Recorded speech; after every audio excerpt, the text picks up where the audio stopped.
बिहार की राजनीति में बैकुंठपुर विधानसभा सीट एक बेहद अहम भूमिका निभाती रही है।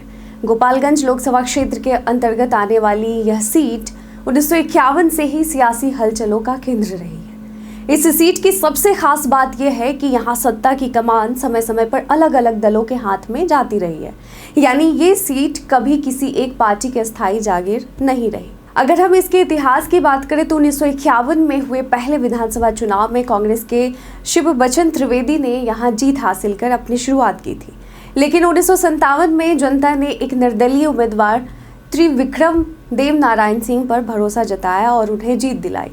और यह शुरुआत थी उस सिलसिले की जिसमें बैकुंठपुर की जनता समय के साथ अपने नेता बदलती रही।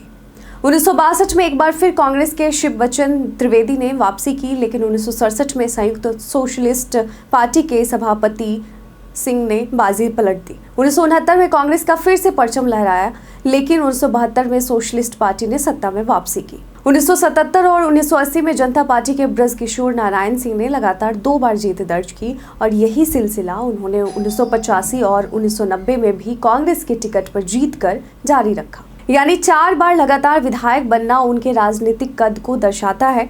तो 1995 में जनता दल के लाल बाबू यादव ने सीट अपने नाम की और 2000 में समता पार्टी के मंजीत कुमार सिंह ने जनता का भरोसा जीता।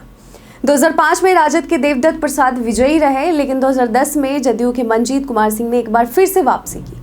2015 में बीजेपी के मिथिलेश तिवारी ने जीतकर यह साबित किया कि सीट पर अब सैफरन लहराने लगी है। लेकिन 2020 के चुनाव में आरजेडी ने फिर से वापसी करते हुए प्रेम शंकर प्रसाद को मैदान में उतारा और उन्होंने मिथिलेश तिवारी को 11,113 वोटों से मात दी।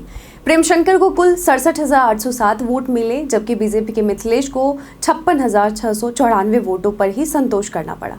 और इस चुनाव में निर्दलीय उम्मीदवार मंजीत कुमार सिंह भी दमदार प्रदर्शन करते हुए तीसरे नंबर पर रहे और उन्हें 43,354 वोट मिले।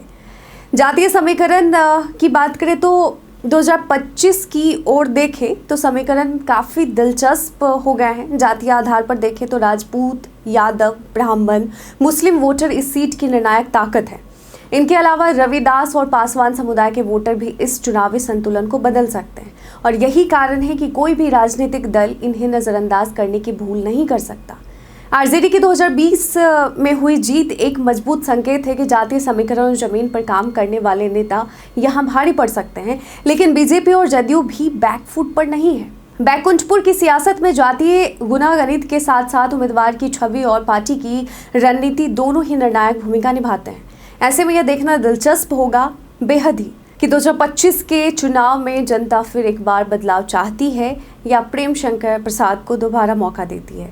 क्या जदयू नया समीकरण बना पाएंगे या फिर बीजेपी एक बार फिर से सीट पर भगवा लहराएगी? एक बात तो तय है, बैकुंठपुर इस बार भी बिहार की सियासी ज़मीन पर एक बड़ा इम्तिहान बनने वाला है। वैसे आपको क्या लगता है? हमें कमेंट सेक्शन में लिखकर ज़रूर बताइएगा।